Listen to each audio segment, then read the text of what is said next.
Տիկին Ծովիկ, պատմեք ինչպես գտաք ձեր կեսին, ձեր ամուսնուն, ոնց ծանոթացաք։ Ամուսինս գյուղումը աչքին գնող տղա էր, շատ առաջադեմ, հասարակության մեջ անուն ուներ, բայց պատերազմի պատճառով մայրը չէր թողել գնա սովորելու, հենց որ զինկոմիսարիատից կանչում էին, հեռացնում էր գյուղից տղային, որ մի տղան կորել էր, զոհվել էր, ասում էր ես մեկը գոնե մնա։ Միասին էին գնում, ահագին ճանապարհ էր, ոտքով գնում էինք, ոտքով վերադառնում։ Միասին գնում էինք, գալիս էինք, մեր աղջիկներից մեկին սիրահետում էր։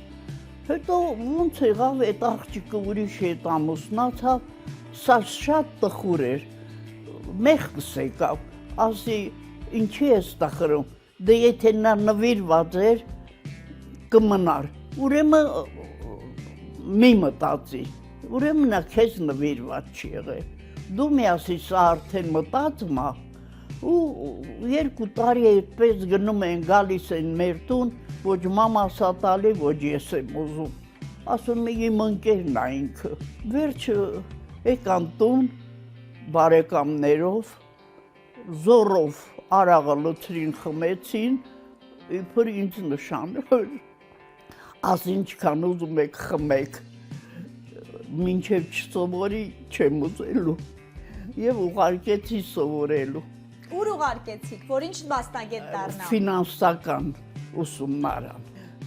Լավ ավարտեց, ուղարկեցին Ալլավերդի, արդեն մի երեխաս կար, երեխային գրկեցի, կեսուրս իհարկե չէր թողնում գնամ, բայց տղեն ասեց, բա ես մենակ ոնց եմ անելու։ Տիկին Ծովիկ, կորուստները ոնց հաղթահարեն մարդիկ։ Դուք ձեր ամուսնուն եք կորցրել 33 տարեկանում, որդուն եք կորցրել, ինչպես մարդը աշխատանքը ինձ պահեց,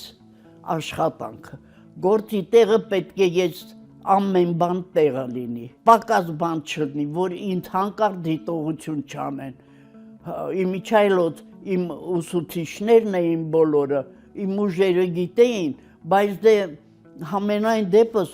էլի չէի ուզում, որ դիտողություն անեն, դրսևորում էի ոնց որ պետք է, ես ցույց չէի տալի, թե ինչ եմ, մենակ մի օր շատ տխրեցի, գնում էի աշխատանքի, դեմս դուրս եկավ ֆինանսական կոլեկտիվը, բոլորը կային ինքը չկար, այդ մոմենտին աչքերս մտնեց, քիչեր մնում ընկնեի, հազիվ ինձ պահեցի ու հազիվ ինձ գցեցի դպրոց։ Այդ ընկերուհիներս ինչա պատահել, ոչ չէի կարողանում ասեմ ինչա պատահել, այդպես մոմենտեր էլի անցավ գնաց, բայց շատ ուշադիր էին կոլեկտիվն էլ, քաղաքի բնակիչներն էլ, ծնողներս էլ, անգամ իմանում էին ինչ պակաս ունեմ, մեկ էլ տենում էի ուղարկեցին։ 33 տարեկանում եք կորցրել ձեր ամուսնուն, երբևիցե մտքով չի անցել նորից անձնական կյանքը կառուցել։ Չէ, ամոթ եմ համարել, ոնց կարելի էր նրա հիշատակը մոռանալ նորից ամուսնալը, բա իմ երեխեքը, բա 3 երեխա եմ ունեցել, բա կարելի էր թողնել, չէր կարելի, չէ,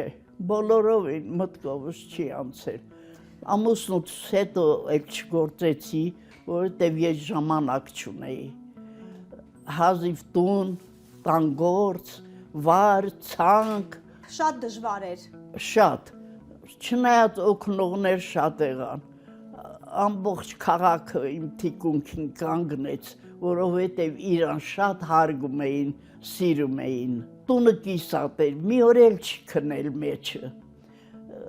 հանկարծամա եղավ ու ամեն ինչ կիսատ պրատ, ամբողջ քաղաքը, մինչև 40-ը տունը կարգի գցեց ու գնացին ընկերները մեր գույքը,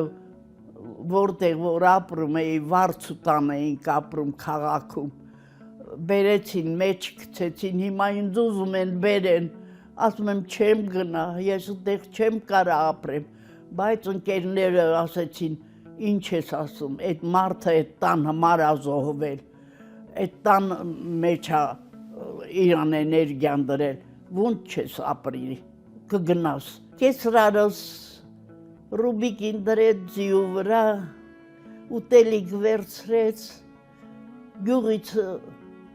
երկու երեխու ձեռները բռնած են մեկն է ձիու վրա, կեսրարս բերեց, ծեր էին, բայց հույս էին, կեսրուսել, կեսրարսել, լավ օգնեցին, ուտելիքով, յուղով, պանիրով, մինչև որ մի քիչ ես ինձ հավաքեցի, մինչև հիմա էլ սպասում եմ, հենց գիտեմ կենթանիա կգա, որովհետև ոչ հիվանդացավ, ոչ մի բան, գիշերը հանկարծ այդպես եղավ։ Դժվար ուզեցիք, բայց շատ էիք սիրում իրար։ Երևի ես ինչ գիտեմ, չգիտեմ ինչ ասեմ, սերեր թե նվիրվածություններ, շատ նվիրված եմ եղել, շատ, նրա ամեն մի, մինչև անգամ մի բուռ հող էին վերկալել, մեջքովս թափեր մեծերը, թեխի չգիտեմ, որ մտամ Հանգստանը։ Այդ հողում երկար տարիներ պահում էի, ոչ մեկին էլ չէի ասում։ Հետո ես իմ վիշտը ցույց չէի տալի, երեխեքս էլ չէի ուզում, Ռուբիկը գիշերներ սենց անում, տենալալաց եմ լմթեր չորա, այդպես։ Ռուբենը ձեզ պահեց։ Հա, մինչև հիմա էլ պահմա, մինչև հիմա էլ ուշադրության կենտրոնում, ամեն ինչով, ինչը պակասա բերանիցս դուրս չեկած կա, շատ ու շատ իրեն, աղջիկս էր, մեծ տղաս մահացավ, կյանքը սիրող տղա էր, լավ շրջապատ ուներ, լավ ընկերներ ուներ,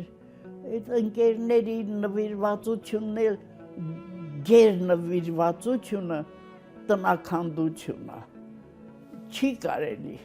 գերնվիրված լինել ընկերությանը, չափ կա, շատ եմ տանջվել նրա վրա, քան թե աղջկաս ու Ռուբիկի, առանձին էր ապրում, ես մնացի շշմած, չգիտեի ինչ անեմ, չգիտեի ոնց հաղթահարեմ, գերեզմանը աչքիս առաջինա, տանից նայում եմ, էլ չեմ կարում գնամ, ծանր է, ավելի ծանր է, քան ամուսնու ու կորուստը, ամուսնու կորուստը հինացել է, մի կերպ հարմարվել եմ, իրան էլ հիշում եմ, շատ եմ հիշում էլի, այնքան եմ շատ տանջվել իրան վրա, իմ աշխատանքի մեծ մասը նրա վրա է գնացել։